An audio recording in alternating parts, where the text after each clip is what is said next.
Hello everyone, today I'm working on this U30c and it needs a lot of work. I'm gonna have you take a look at this. So, well, the horn's missing, so that's one thing. The coupler is here, somebody, I don't know what they were doing, they dropped it or they tried to convert it to micro trains. That is gonna be a lot of work. And the handrails are in so-so shape. This side I think is okay. The front's okay. That's good news. But here there's a whole section missing. So we're gonna have to rebuild that.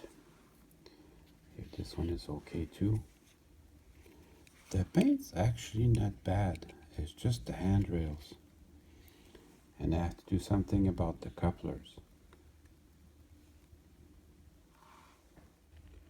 The good news is I can assume the drive system is good because it's Kato.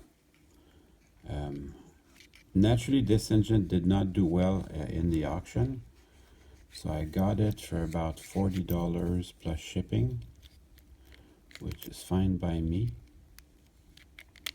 Oh, look at that! The little tab that holds the truck is weak. It's weak, but it still holds up in there, so that's good. I'm gonna live with that. I can live with that. That's okay. There's this, just like the SD40. The drive systems on these is incredible. There's little tabs you can pull. Plenty of lubrication. Yeah, let me bench test it for you guys. This is as low as my power pack will go. Look at that. What a smooth runner. Probably gonna need the wheels cleaned, of course, but that's no biggie. I actually like doing that, getting a brand new used engine and cleaning the wheels. I actually enjoy doing that. So that's the good news. Now we're gonna work on the cosmetics. First of all, I'm gonna put this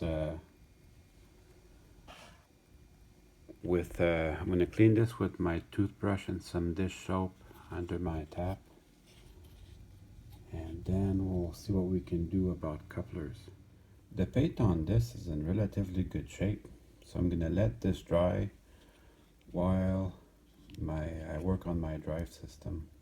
So everything on here was way lubricated. That's one reason I had to clean the shell. I mean, I certainly understand the pleasure of lubricating your engines, but there's a time at which it becomes too much. And we'll remove the fuel tank. That too is gonna have to go get cleaned. And the two light boards. So when I tested it, they worked perfectly. So I'm not touching that.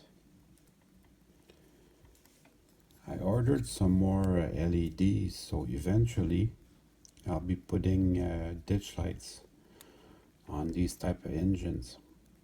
This one is a non-DCC, so I can understand a little bit what's going on, but you can see it has the proper resistance here, and you have your main LED.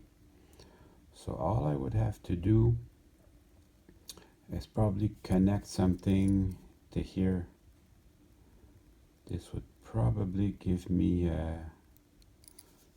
enough power for my LEDs, and I could use the resistor that's already there. So that's just something I'm working on. When I have it worked out, I'll make a video on that. So as you remove your parts, put them, the first part you remove, you put them further away. And then as you keep working, you bring them closer and closer to you. That way it makes it easy for you to figure out how they go back. I'll give you maybe just a little bit better view of how I do it. I'm going to have to clean the frame because it's so over lubricated. that it's bad. When I clean the frame, I'm always careful not to lose these. These are little insulators. If they're gone, you have a short circuit, and that would be bad. Don't cross the streams.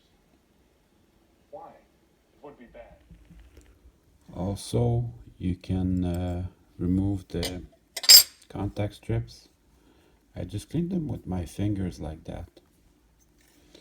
These pretty much always work.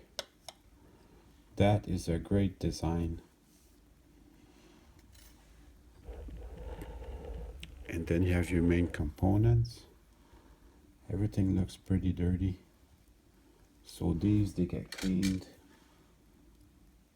They get cleaned and re-lubricated, but just a drop this time. And then I put them back. Since I gotta wash the frame, it's a little bit of extra work, but well worth it. And everything feels loose because it has been out so many times. It's a good tip when you have something you take apart to take pictures. Well, for the rest of you, or make a video, take pictures so for the rest of you, you can go back and look at my videos. You see the motor, it has a magnet with a white part. So that goes, I guess, on that side. You could put the motor that way too. It actually would run fine.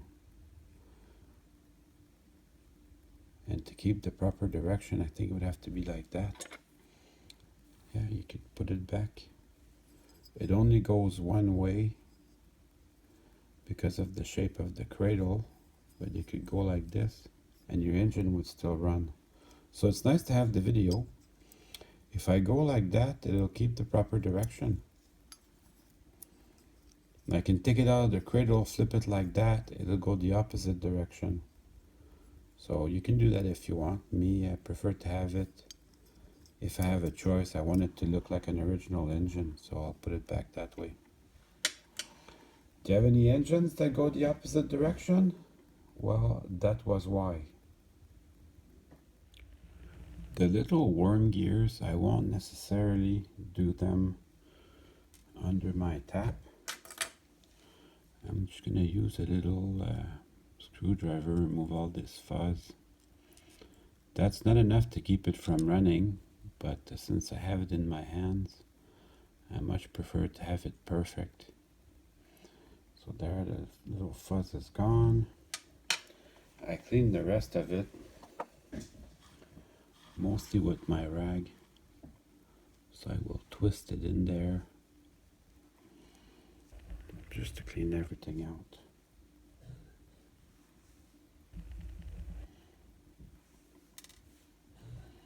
So this has a lot of mileage on it. That is okay because these last a long time. Now that I'm happy with the way it looks, I'm gonna re-lubricate it. Just one drop is all you need. Bring in that little bearing.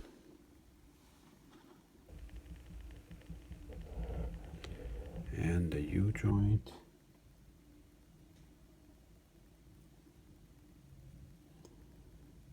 And then we'll do the other side.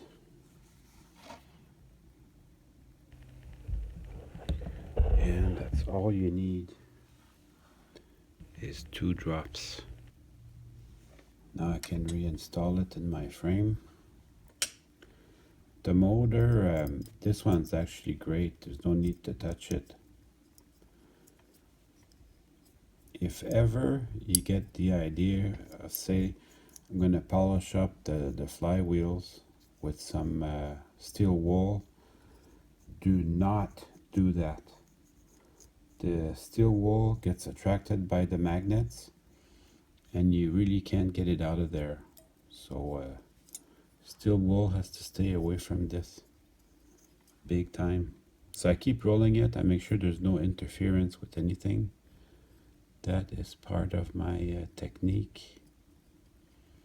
Every part that I add, I make sure that there's no interference. In fact, if I had the time, I would bench test it every step of the way to make sure that it's whisper quiet, which it probably is. I'm confident enough that I don't even have to do it.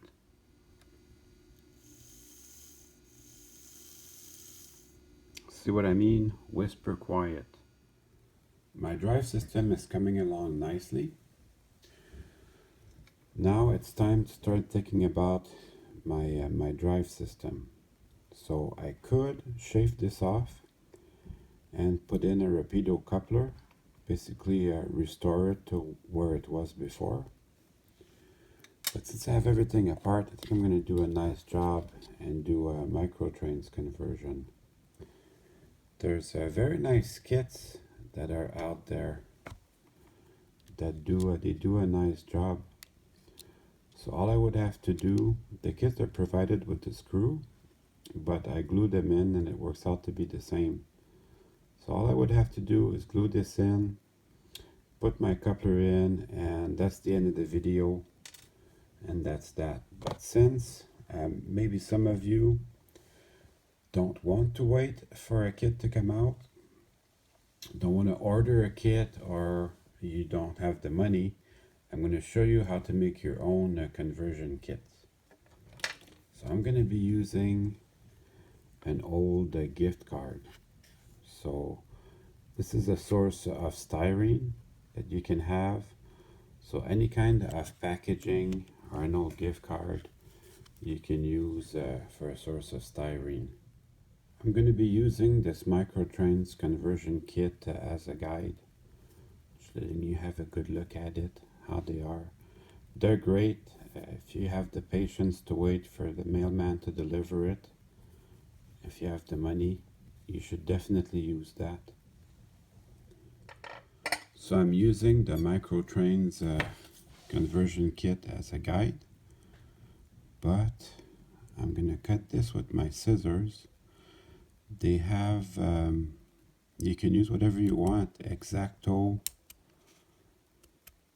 Dremel, anything you want to use it. I find the scissors to do a very straight line. So I need a few of these types of strips to use for my sides. And then I'm going to measure this precisely so I can have the exact length of the pilot beam that I want. So you will need 4 of these. With the scissors I can make some very precise cuts to fill in all the gaps. So you're gonna need 2 of these. Up to now I'm just copying the microtrains kit. I'm gonna start gluing this together using cyanoacrylate, or as people like to call crazy glue. This is where I'm at for now. And I got the other side done too. I'm gonna make a, I'm gonna shave the 2 step boards here. I'm gonna make a pilot beam that covers the front like this, and I'm gonna put some new step boards on it. So that's what I did so far. I rebuilt the pilot beam and then the 2 steps, and the same for the back. Actually wasn't too bad, a couple of hours.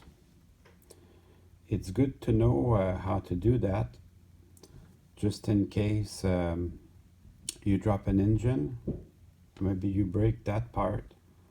It's good to know how to do that because it'll save you getting a new shell. I wanted to find a picture of the original engine. This is the only one I can find. You can barely see on the front pilot a snow plow. All these engines, they all had differences. Some had stripes, some didn't. Here's a picture of when it was painted for CSX. You can clearly see the snow plow. So it would have looked like this unit with a snowplow and a black pilot, everything black. So I found myself a nice snowplow to go to the front. Now I'm not going to paint everything black just now because I'm giving myself a chance to readjust the coupler height. And that I need to fix the drive first. So my coupler box will fit in there nicely. And then I'm giving myself an opportunity maybe to readjust it a little bit to get the perfect height. And then I'll paint everything, because if I put the snowplow first, it's going to be tough to paint this edge here. So I'm going to paint everything black and then put the snowplow on after I adjusted the coupler. So I have to work on my drive now. So my drive is almost finished. I just have to clean up my wheels and I have to shave off this part. Incidentally, just in case you were wondering, that Seaboard Systems engine used to be LNN 1578. And I couldn't find too many pictures of that, although as the LNN it did not have a snowplow. So the snowplow could have been added during the Seaboard years.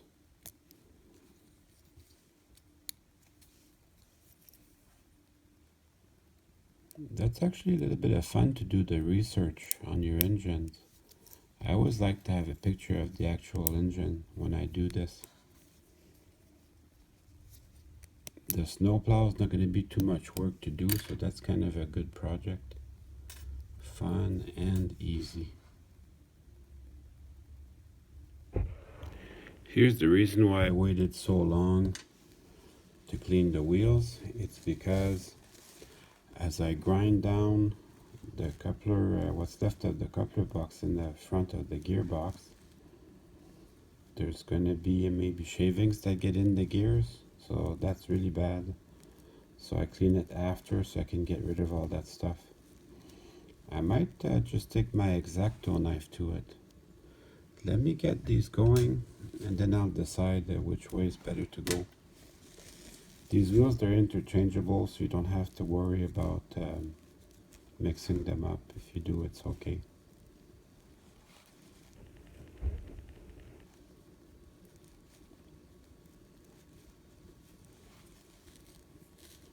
Wow, these are really dirty. Over the years, they collect quite a bit of grime and dust and grease and whatever you can think of. So it's good to clean them up at least once a year.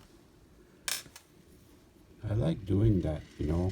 Some people, I guess, you know, they like to go after, wash their dishes and set everything so they're perfect.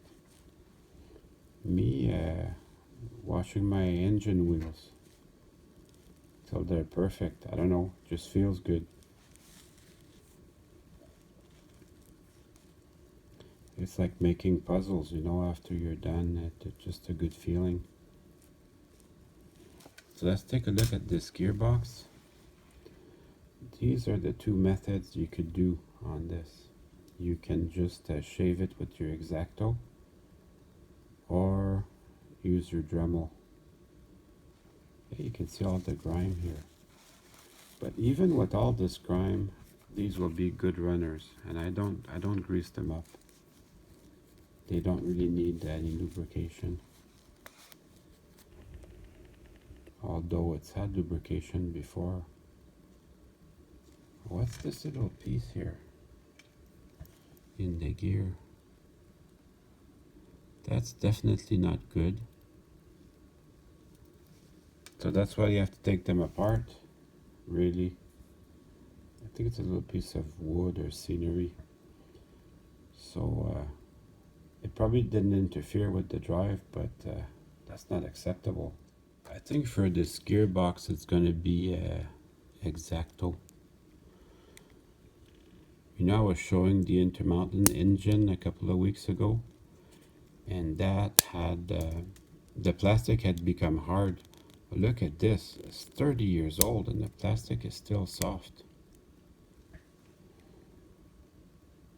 That's something I use from Honda. It's the concept of quality plastic. There is such a thing as good quality plastic and bad quality plastic. If you go and buy Honda parts, you will find out the good quality plastic is expensive. So I guess Kato uses the good quality. Be careful when you do that because you can damage your gearbox and then you're in trouble. So take your time while you're doing that. Also, safety first. It's happened to me, I'm sure it happened to all of you, where you cut your finger doing that. It's not life-threatening, but it sure does look silly when you do it. So I'm going to finish this up off camera. Also, oftentimes you don't need to clean this, but this one needs it. The journal boxes are quite a bit dirty, although I don't clean them under my tap. I'll just once over them like this, just to remove the excess if there's any lint in there. And then, when that's done, I'm good. Everything gets washed. Just look at the beautiful detail on these side frames. So these, I put them back together while they're still wet. They will dry, that's okay. They pretty much dry as you put them back together.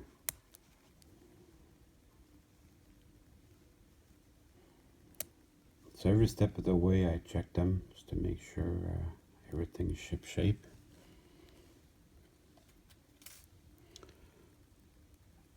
Yeah, if you're eager to run trains, it's a pain to have to disassemble everything to clean them.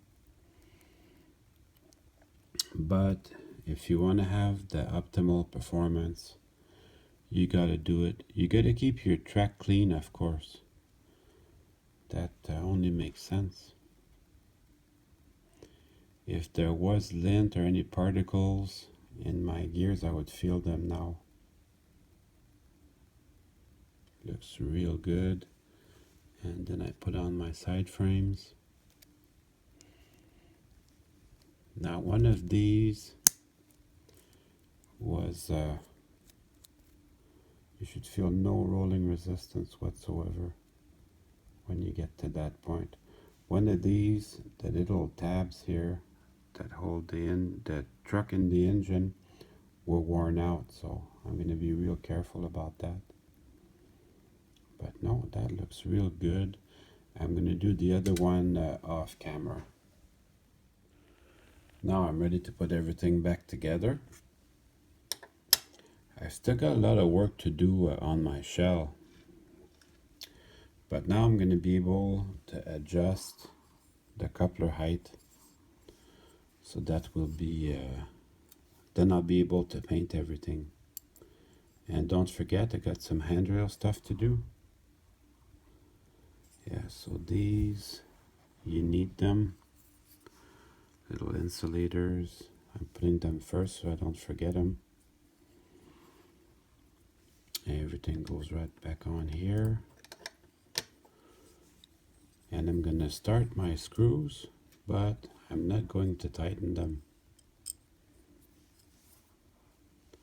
I'm just going to start it.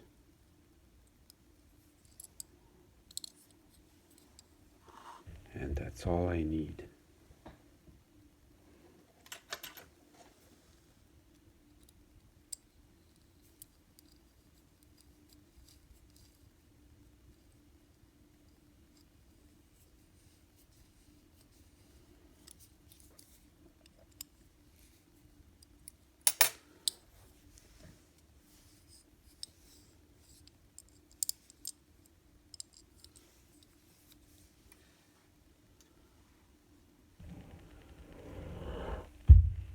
So I left enough slack so I can bring my trucks in, so I can look at my gearbox and see which side was outside.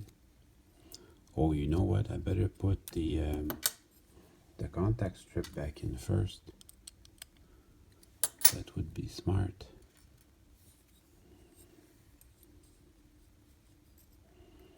The contact strips, they go over and under it, just like the song.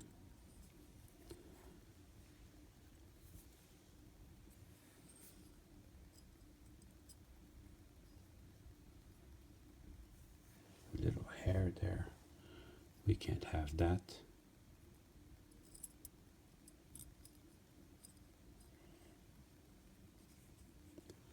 And then I could put my trucks back in. It's the time now to line up your contact strips. It's the best time to do that. Take your time, make sure everything's perfect. And then when it's perfect, you bring in your fuel tank and that will hold it into position.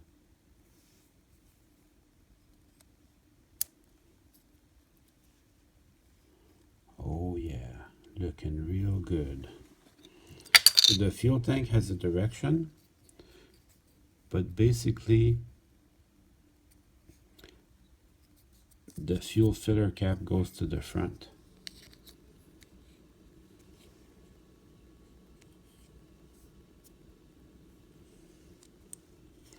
If you get it wrong, it won't let you snap it in, so you'll know right away.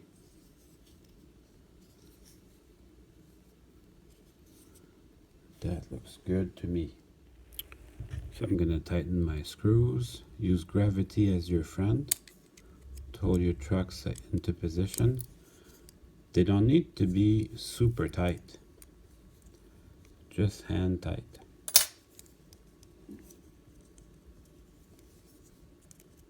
This one still wants to fall out, but it's tightened properly. So we're going to test it on the bench first and then test it on the track. Don't forget your headlights.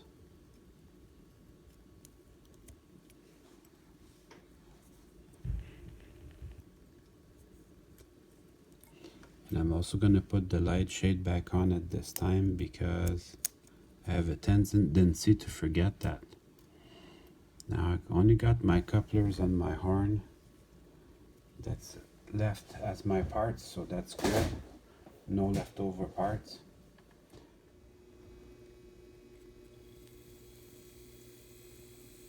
So whisper quiet. That's why I like these so much. And then the other side.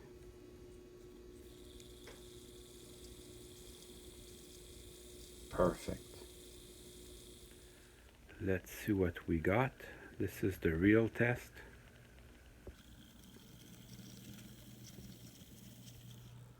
Oh yeah, we're happy.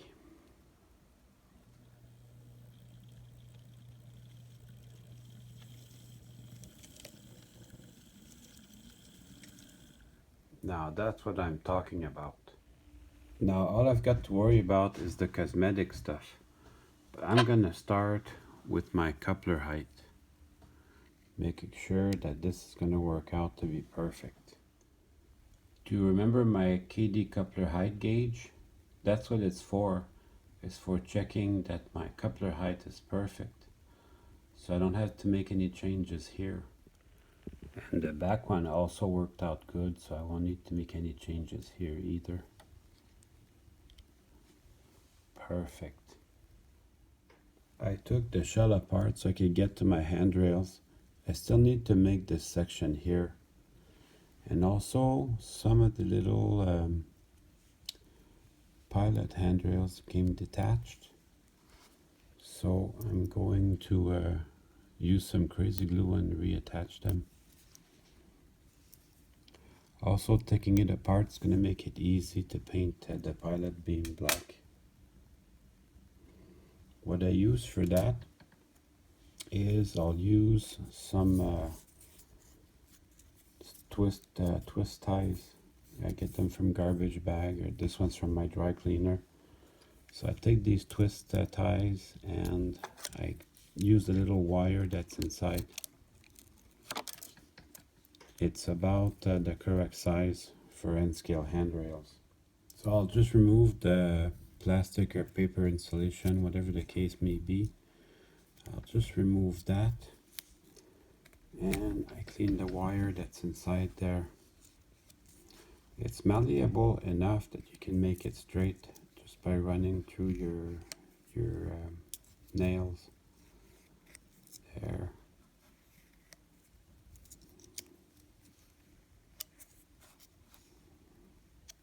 So that's going to be my handrail material.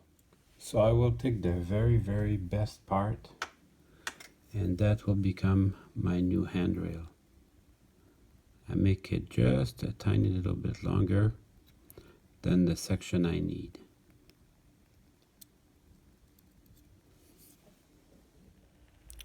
And then I'll come in and I'll glue it into position at the exact spot that I need, just behind the handrail. I'm gonna give it time to dry. While that's going on, I'm gonna make 3 of the missing stanchions. I'm gonna make it longer than what I actually need.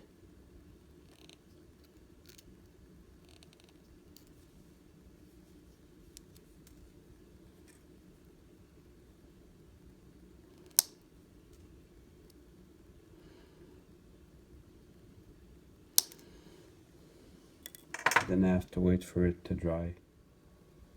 I'm also going to be painting the pilot ends black at this time.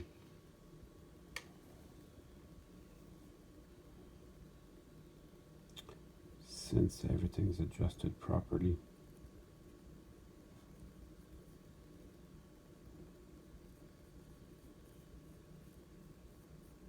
And I'm also going to do inside.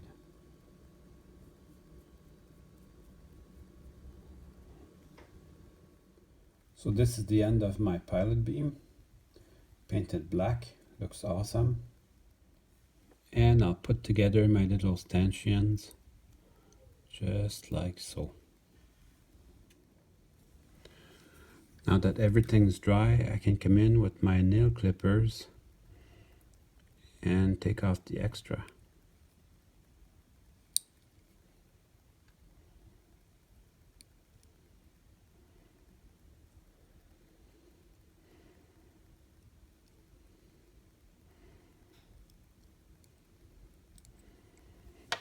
There. Now I can paint everything gray to match the rest.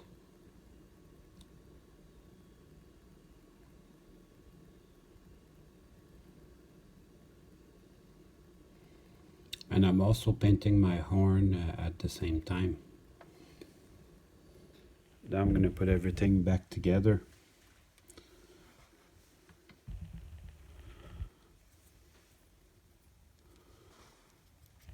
So that you want to take your time, make sure the steps all line up properly.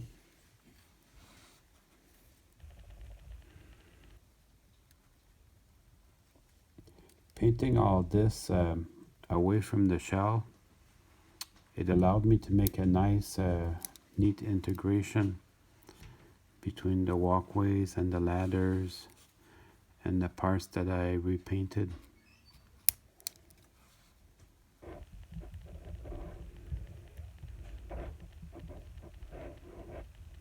There, now that looks very good.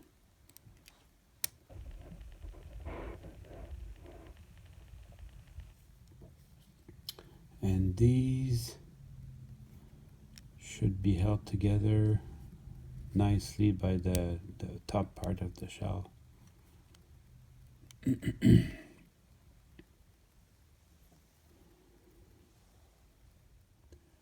And don't forget to install your horn. That is really important. You'll miss it if you don't have it.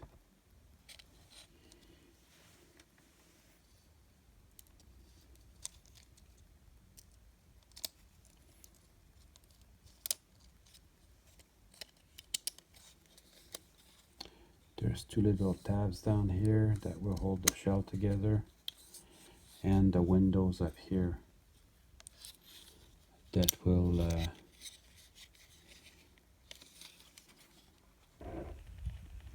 clip everything in where it should go.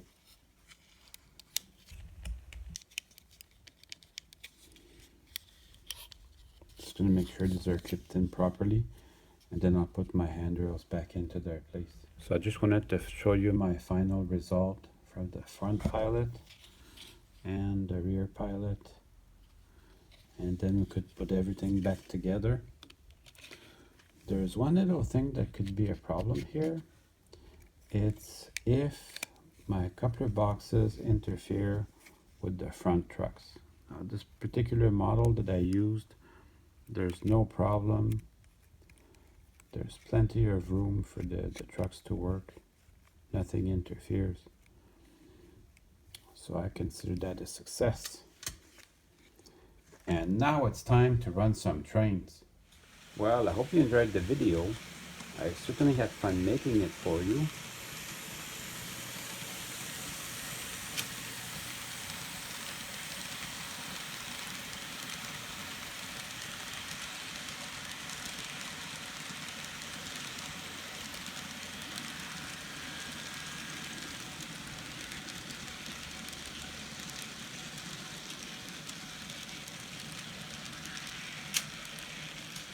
See you soon.